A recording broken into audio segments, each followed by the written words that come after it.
নমস্কার বন্ধুরা, আমি তৃষা অর্ক কিচেনে আপনাদেরকে সকলকে স্বাগত। আমি এখানে একটা মাছের ঝালের রেসিপি করে দেখাচ্ছি। আপনারা সবাই দেখতে থাকুন। আর রেসিপিটা আমি শুরু করছি। বন্ধুরা, আমি এখানে একটা মাছের রেসিপি নিয়ে চলে এসেছি, মাছের ঝালের রেসিপি নিয়ে। আর সমস্ত মাছকে আমি নুন, হলুদ, তেল দিয়ে মাখিয়ে দিয়েছি, আর একটু লঙ্কা গুঁড়ি দিয়েছি। আর এইভাবে মাছগুলোকে ভেজে নিচ্ছি। আর কড়াইটা ভালো করে গরম করে নিয়েছি। আর কড়াইয়ের মধ্যে ভালো করে একটু নুন দিয়ে দিয়েছি। আর নুনটা দিয়ে সুন্দরভাবে নাড়িয়ে নিয়েছি। এখানে আমি সমস্ত মাছগুলোকে দিয়ে দিলাম। এখানে আমি 6 পিস মাছ নিয়েছি, তো 6 পিস মাছ আমি দিয়ে দিলাম। মাছগুলো আমি সুন্দরভাবে ভেজে নিচ্ছি। সমস্ত মাছ এখানে উল্টে পাল্টিয়ে ভালো করে।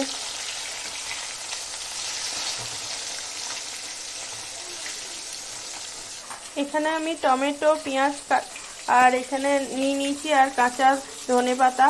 আর এইখানে আছে সর্ষের পেস্ট, আর সাথে আছে আদা আর রসুনের পেস্ট করে দিয়ে দিয়েছি। আর সাথে দিয়ে দিলাম সামান্য পরিমাণে হলুদ গুঁড়ো, আর দিয়ে দিলাম সামান্য পরিমাণে নুন, সামান্য চিনি দিলাম। চিনি দিলে টেস্টটা খুব সুন্দর হয়। অল্প পরিমাণে এখানে লঙ্কা গুঁড়িও দিয়ে দিয়েছি। আর এইগুলোকে সব একসাথে গুলে নিচ্ছি আমি এইভাবে চামচের সাহায্যে। পেস্টটা আমার সুন্দরভাবে গোলা হয়ে গেছে। আর মাছগুলো এখনো ভাজা হচ্ছে। মাছগুলো এখানে আমি সুন্দরভাবে ভেজে নিয়েছি, একদম লাল করে। এবারে আমি বাটিতে তুলে রেখে দিচ্ছি। মাছগুলো এখানে আমি বাটিতে তুলে নিয়েছি। আর কড়াইয়ের তেলটা আমার এখানে খানিকটা তুলে রেখে দিয়েছি, অল্প বেঁচে গিয়েছিল। তার এখানে বাকি পেঁয়াজগুলো আমি দিয়ে দিচ্ছি, যেগুলো কুচিয়ে রেখেছিলাম। পেঁয়াজগুলো দিয়ে লাল লাল করে ভেজে নেব। তেলের ওপরে এইভাবে পেঁয়াজ দিয়ে করলে খুব সুন্দর হয়। একবার ট্রাই করে দেখবে। আর রেসিপিটা ভালো লাগলে অবশ্যই লাইক কমেন্ট করবে। এই পর্যায়ে পেঁয়াজটা ভাজা হয়ে গেলে দিয়ে দিলাম টমেটো কুচি, আর সাথে দিয়ে দিলাম ধনে পাতাটা ভেজে দিলে খুব সুন্দর হয়। এখানে টমেটোটা আমার ভাজা হয়ে গেছে। এই পর্যায়ে মশলাটা দিয়ে দিলাম, মশলার পেস্টটা যেটা আমি করে রেখেছিলাম। বাটিটা ধুয়ে সামান্য পরিমাণে জল দিয়ে দিলাম। এটাকে আমি ভালো করে কষিয়ে নেব। আর এইভাবে নেড়ে নেড়ে কষাতে থাকবে, না হলে নিচেতে জ্বলে যাবে কড়াইয়ের নিচটা। মশলাটা পুড়ে গেলে খেতে ভালো হবে না। আর এইভাবে অনবরত নাড়াতে থাকবে মশলাটা। আর মশলা থেকে যেন কোনো কাঁচা গন্ধ না থাকে। আর এইখান থেকে তেল বেরিয়ে আসবে, তখন জানবে মশলাটা ভাজা হয়ে গিয়েছে। মশলায় তেল ছাড়া পর্যন্ত আমি এইভাবে অনবরত নাড়তে থাকছি।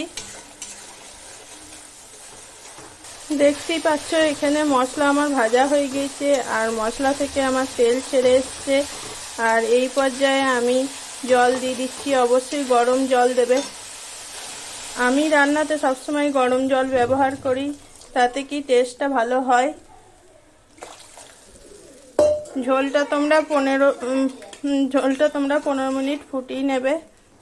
মাছটা দিয়ে 15 মিনিট ফুটিয়ে নেবে। আমি জলটা দিয়ে 2 মিনিট ফুটিয়ে তারপরে মাছটা দিয়ে 15 মিনিট ফুটিয়ে নিচ্ছি। আর ঝোলটা তোমাদের মতন পরিমাণ মতন করে নেবে মাছের ঝোলটা। 15 মিনিট লো ফ্লেমে আমি এইভাবে হতে দিয়েছিলাম। এখানে আমার 15 মিনিট হয়ে গেল। আর নুন মিষ্টি আমি এখানে চেক করে নিয়েছি। আর দেখো মাছগুলো আমার সুন্দর হয়ে আছে, একদমই ভাঙে নাই। লো ফ্লেমে করে দেবে, তাহলে ভাঙবে না। আর জলটা আমি বেশি দিয়েছিলাম, ঝোল আমরা বেশি খাই, ওই জন্য একটু ঝোল করে নিয়েছি। তোমরা তোমাদের মতন করে নেবে। এখানে আমার মাছের ঝাল একদমই রেডি হয়ে গেল।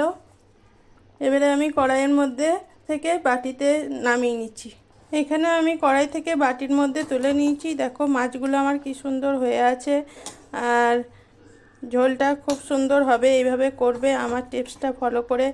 আর সমস্ত মশলাগুলো ঠিক করে ভেজে নেবে, দেখবে তোমাদেরও খুব সুন্দর হবে।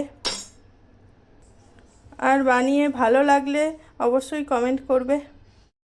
এখানে আমার রেসিপিটা বানানো হয়ে গিয়েছে খুব সুন্দর করে।